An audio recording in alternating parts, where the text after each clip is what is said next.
Dear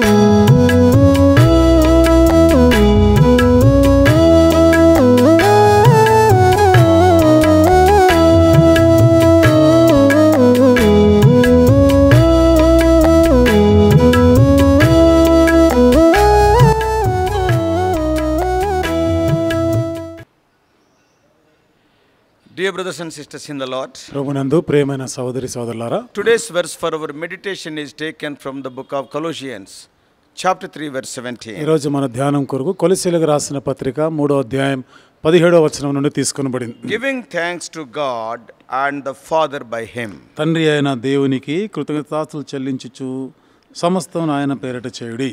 Let us read the whole verse of Colossians 3:17. కొలొస్సీయులకు రాసిన పత్రిక 3వ అధ్యాయము 17వ వచనం అంతా కూడా మనం చదువుకుందాం. And whatever you do in word or deed, do everything in the name of the Lord Jesus, giving thanks to God the Father through him. మరియు మాట చేత గాని క్రియ చేత గాని మీరేమి చేసినను ప్రభు అయిన యేసు ద్వారా తండ్రి అయిన దేవునికి కృతజ్ఞతాస్తుతులు చెల్లించుచు సమస్తమును ఆయన పేరట చేయుడి. We see three important things in this passage. ఈ భాగంలో మూడు ప్రాముఖ్యమైన సంగతులను మనం గమనించవచ్చు. Number 1, మొదటిది, in all you do.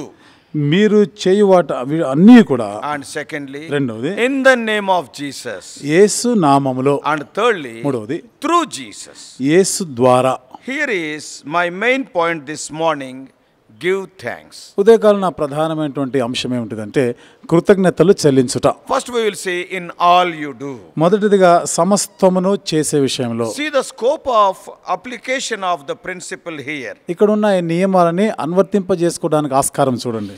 Whatever you do in word or deed, మీరు మాట ద్వారా కానీ క్రియ చేత కానీ ఏమి చేసినా it deals with every aspect of your life. ఇది నీ జీవితంలో ప్రతి సందర్భానికి కూడా అది వ్యవహరిస్తూ ఉంది. There is nothing in our lives that escape the boundaries set forth in this verse.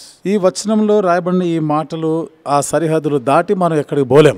And whether you are eating your breakfast, నీవు ఒకవేళ ఉదయకాలం ఆహారం భోజనం చేస్తున్నా, whether you are driving to work, లేదా నీవు పని చేయడానికి ప్రయాణం అవుతున్నా, whether you are sewing a dress on your sewing machine, ఒకవేళ నీవు కావాల్సిన వస్త్రాలు ధరించడం లేదా వస్త్రాలు కుట్టడం గానీ, and whether you are talking to a friend on the phone, లేదా ఫోన్లో నీ స్నేహితుడితో మాట్లాడుతూ or ఉన్నా, whether you are attending the church service, లేదా మందిరంలో ఉన్నటువంటి ఆ కార్యక్రమాలకు నువ్వు వస్తున్నా గానీ, this verse is to be applied to in how exactly you go about doing these things. ఈ వచనం ఈ విషయాలన్నీ కూడా ఏ రీతిగా నువ్వు చేయనై ఉన్నావో దానికి ఇది అన్వర్తింపజేయబడుతుంది. You need to do all these things with thanks. ఇవన్నీ కూడా నీవు కృతజ్ఞతాపూర్వకంగా చేయాలి. What Paul is writing? పౌలు ఏమని రాస్తున్నాడు? Do everything in the name of the Lord Jesus, giving thanks to God the Father through him. చూడండి, యేసు ద్వారా తండ్రి అయిన దేవునికి కృతజ్ఞతలు చెల్లించుచు సమస్తము ఆయన పేరట చేయడు. This must be done every day and all the time. ఇది ప్రతి దినము ఎల్లప్పుడూ కూడా ఇదే జరగాలి. The Bible is full of expressions of thanks. Bible అంతా కూడా కృతజ్ఞత యొక్క వ్యక్తీకరణతో ఉంది. Over and over again the writers of the Psalms says things like I will give thanks unto the Lord. Psalm 7:17. కీర్తనకారుడు 7:17 పదే పదే నేను యెహోవాకు కృతజ్ఞతలు చెల్లించేదను అనే మాటలు ఉపయోగిస్తాడు. 52:9. 52వ కీర్తన 9వ వచనంలో I'll give you thanks forever. నేను నిరంతరం నిత్యము నీకు కృతజ్ఞతలు చెల్లించెదను. And so on, many of the verses speaks of thanksgiving unto the Lord. ఈ రీతిగా యెహోవాకు కృతజ్ఞత చెల్లించాలనే దానికి సంబంధించి ఎన్నో వచనాలు So రాయబడ్డాయి. these verses should press upon you the necessity of being thankful. ఈ వచనాలన్నీ కూడా కృతజ్ఞులై ఉండే దాని కొరకు అవసరత ఏమిటిదో అది నీకు తెలియపరిచేది As a ఉండాలి. child of God, one thing that ought to characterize you above all other things is that you must be a thankful person. దేవుని బిడ్డగా మిగతా విషయాలన్నిటికన్నా కూడా నీకు ఉండవలసింది నీవు కృతజ్ఞతలు చెల్లించేవాడుగా ఉండాలి. Additionally, your thankfulness is demonstrated in everything that you do. అదనంగా చూడండి, నువ్వు చేసిన ప్రతి దానికి కూడా నీవు కృతజ్ఞతలు చెల్లించేవాడే ఉండాలి. Are you a thankful person? నీవు కృతజ్ఞత చెల్లించే వ్యక్తిగా ఉన్నావా? Do you find yourself often thanking God for the things that he has done for you and given to you?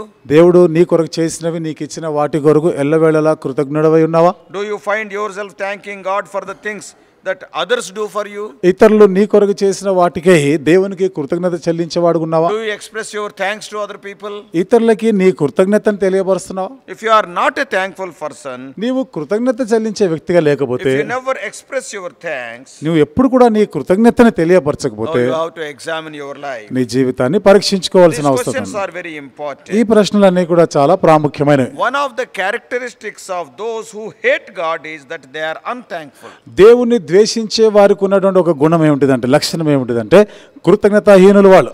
And we read in the first chapter of Romans of those upon whom God's wrath is focused. రోమిలకు రాసిన పత్రిక మొదటి అధ్యాయంలో అలాంటి వారి మీద దేవుని ఉగ్రత నిలిచి ఉంది అని రాయబడింది. We read in Romans first chapter, రోమిలకు రాసిన పత్రిక మొదటి అధ్యాయంలో మనం చదివితే verses 20 and 21. 20-21 వచనాలు. For his invisible attributes, namely his eternal power and divine nature, have been clearly perceived ever since the creation of the world in the things that have been made, so they are without excuse.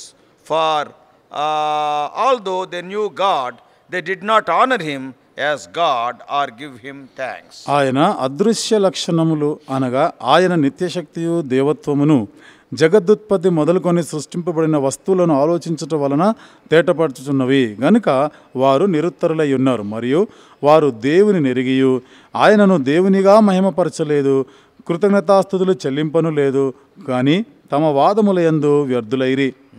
The things that they have received from the hand of God have been received gladly, but without any expression of gratitude to the one who gave it. దేవుని యొద్ద నుండి వారు ఏవైతే పొందినారో ఎంత సంతోషంగా అవన్నీ కూడా వారు పొందినారే కానీ అవి ఇచ్చిన వాని ఎడల వారు కృతజ్ఞులై ఉండలేదు. God is angry with such people. అలాంటి వారిని బట్టి దేవుడు కోపగించుకుంటున్నాడు. A characteristic of those who love God is that they are thankful. దేవుని ప్రేమించే వారికి ఉండేటువంటి లక్షణం, వారి గుణం ఎట్లా ఉంటుందంటే వారు కృతార్థులై ఉంటారు. And Paul puts forth a great example of his own thankfulness in this epistle to the Colossians. ఈ కొలసీలకు రాసిన ఈ పత్రికలో పౌలు తన జీవితం నుండి తానే వ్యక్తిగతంగా దేవునికి కృతజ్ఞుడై ఉన్నాడు అనేటువంటి సంగతులకు వ్యక్తపరుస్తాడు. Right at the beginning of the epistle, ఈ పత్రిక యొక్క ఆరంభం నుండి Paul expresses thanks to God. పౌలు దేవునికి కృతజ్ఞతలు చెల్లిస్తూనే ఉన్నాడు. Immediately after his introductory comments, వెంటనే చూడండి ఆయన పరిచయ వాక్కులు చెప్పిన తర్వాత Paul begins right in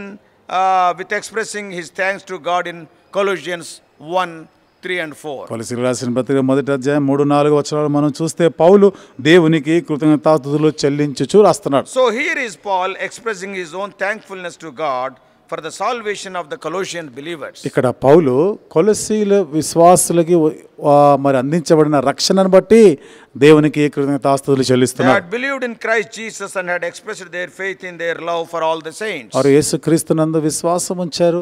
వారి పరిశుద్ధులందరి ఎడలో కూడా వారి విశ్వాసాన్ని వాళ్ళు కనపరిచారు. So Paul did not shy away from expressing such thanks. కాబట్టి అలాంటి రీతిలో కృతజ్ఞత చెల్లించడానికి పౌలు సిగ్గుపడలేదు. In many other epistles he did the exact same thing. ఇంకా ఇతరమైనటువంటి అనేక పత్రికల్లో పౌలు ఇదే పని చేసినాడు. See Romans 1:8, రోమిలకు రాసిన పత్రిక 1:8లో గాని, 1 Corinthians 1:4, కొరింథీయులకు రాసిన మొదటి పత్రిక 1:4లో, Philippians 1:3, ఫిలిప్పీలకు రాసిన పత్రిక 1:3, 1 Thessalonians 1:2, తెస్సలోనికీయులకు రాసిన మొదటి పత్రిక 1:2లో, 2 Thessalonians 1:3, తెస్సలోనికీయులకు రాసిన రెండవ పత్రిక మొదటి అధ్యాయం 3వ వచనం, 2 Timothy 1:3, తిమోతికి రాసిన మొదటి పత్రిక 1:3లో, 2 Timothy 1:3, తిమోతికి రాసిన రెండవ పత్రిక 1:3లో, and Philemon 4th verse. ఫిలోమోనుకు రాసిన పత్రికలోని 4వ వచనంలో. So the heart of Paul must be our hearts as well. అంటే పౌలు యొక్క మనసే, మనం కూడా అట్లాంటి మనసే కలిగి We ఉండాలి. must constantly give thanks to God for our faith in Christ Jesus and our love for all the saints. యేసుప్రభునందున్న మన విశ్వాసాన్ని బట్టి పరిశుద్ధులందరి వల్ల మన ప్రేమకై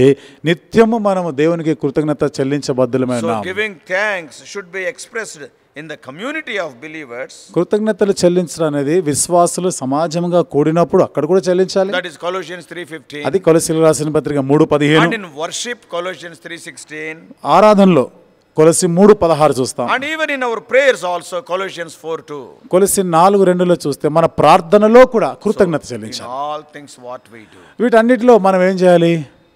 And we have to give thanks. మనము కృతజ్ఞతలు చెల్లించాలి. Secondly, రెండోది in the name of Jesus. యేసు నామములో. We can see it there in verse 17. ఇక్కడ 17వ వచనంలో మనం చూడొచ్చు దాన్ని. This means that our life and our actions ought to be consistent with and they must be driven by Lord Jesus. మన జీవితము, మన క్రియలు ఇవన్నీ కూడా యేసుక్రీస్తు ప్రభు ద్వారానే అవి నడిపించబడాలి. And I believe that this is what Paul is driving at.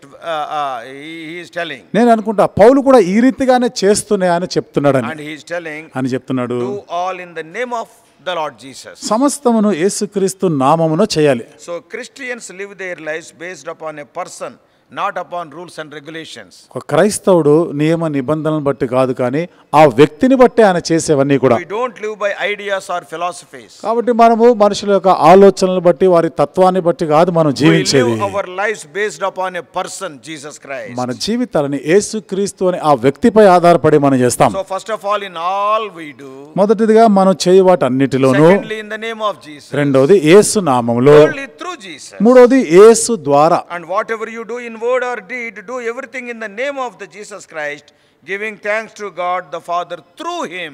మాట చేత గాని క్రియ చేత గాని మీరేమి చేసినను ప్రభు అయిన యేసు ద్వారా తండ్రి అయిన దేవునికి కృతజ్ఞతలు చెల్లించుచు సమస్తమును ఆయన పేరట, అంటే ఆయన ద్వారా చేయాలి. When we get to God the Father, we get there through Jesus Christ. తండ్రి అయిన దేవుని యొద్దకు మనం వెళ్తున్నప్పుడు యేసుక్రీస్తు ద్వారానే ఆయనను సమీపిస్తాం. 1 Timothy 2:5 says, తిమోతి రాసిన మొదటి పత్రిక 2:5లో చెప్పబడింది. There is one God, there is one mediator between God and man, the man Christ Jesus. దేవుడు ఒక్కడే, నరులకును దేవునికి మధ్యవర్తి ఒక్కడే, ఆయనే యేసుక్రీస్తు అను నరుడు. Jesus Christ is our high priest. యేసుక్రీస్తు మన ప్రధాన యాజకుడు. When we pray, he represents us before the Father. మనం ఆయనకు ప్రార్థన చేసినప్పుడు మనల్ని తండ్రి ఎదుట ప్రవేశపెడుతున్నాడు. There are two reasons why we go to the Father through Jesus. మనం యేసు ద్వారా తండ్రి యొద్దకు వెళ్ళేదానికి రెండు కారణాలు ఉన్నాయి. Number one, మొదటిది because of who Jesus is. యేసు ఎవరో దానిని బట్టి. You can read Colossians 1st chapter 15 to 18 later. కొలొస్సీయులకు రాసిన పత్రిక 1:15 నుండి 18 వచనాలని మీరు తర్వాత చదవండి. కాబట్టి ఆయన ఏమై ఉన్నాడో దానిని బట్టి. Secondly, రెండవది because of what Jesus did. యేసు ఏమి చేసినాడో దానిని బట్టి. Thanksgiving is an interesting thing.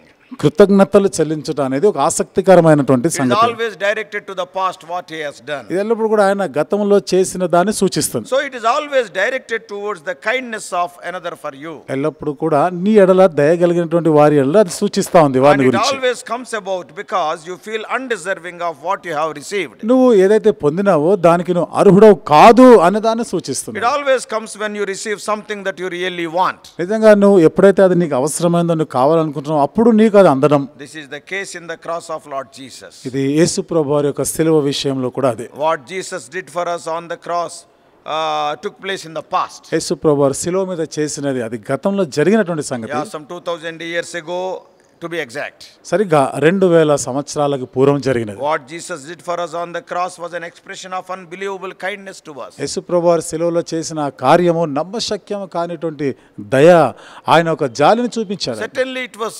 undeserved. నిశ్చయంగా మనం దానికైతే పాత్రలం కాం. And as we live our lives and see our failures more and more clearly, మన జీవితాలు జీవిస్తుండగా మన పతనాలు, పొరపాట్లు అన్ని కూడా స్పష్టంగా మనం చూస్తున్నప్పుడు, then the cross will become more and more precious to us. అప్పుడు సిలువ మనకి మరింత ప్రశస్తమైనదిగా మారుతుంది. Then we really want it. అప్పుడు నిజంగా మనం దాన్ని కోరుకుంటాం. Dear brothers and sisters, కాబట్టి ప్రియమైన సహోదరి సహోదరులారా, understanding these few thoughts, let us be thankful unto God in all things and always. ఈ కొన్ని తలంపులను మనం అర్థం చేసుకుంటూ అన్ని విషయాలలో ఎల్లప్పుడూ కూడా దేవునికి కృతజ్ఞతాస్తుతులు చెల్లించుదుముగా. Give thanks for everything. మనము ప్రతి దానికి కృతజ్ఞత చెల్లించాలి. Secondly, in the name of Jesus. రెండోది యేసు నామములో చెల్లించాలి. And we have to bring them forth before God through Jesus. మూడోదిగా యేసు ద్వారా తండ్రి అయిన దేవుని యొద్దకు మనం తీసుకొని రావాలి. May God help us. దేవుడు మనకి సహాయం చేయనుగాక. Let us pray. ప్రార్థన చేసుకుందాం.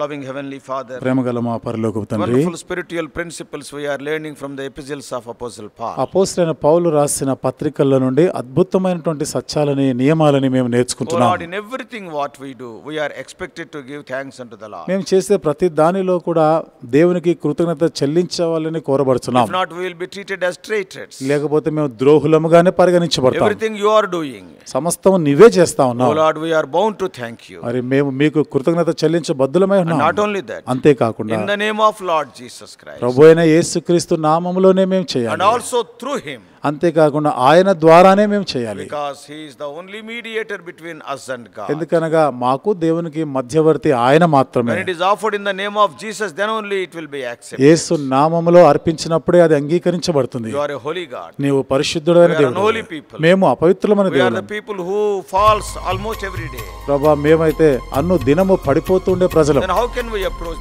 such a holy మరి God? అలాంటప్పుడు అంత పరిశుద్ధుడైన దేవుని ఎట్లా So సమీపించగలం? that's why in the name of Jesus and through him. అందుకనే యేసు నామములోను యేసు ద్వారాను Help us to understand these principles. దేవా ఈ నియమాలను అర్థం చేసుకునే దానికి సహాయం We చేయండి. do pray in the mighty name of our Lord and Savior Jesus మా Christ. ప్రభువును రక్షకుడైన యేసుక్రీస్తు వారి బలమైన నామములో ప్రార్థించి వేడుకుంటున్నాము తండ్రి. ఆమేన్.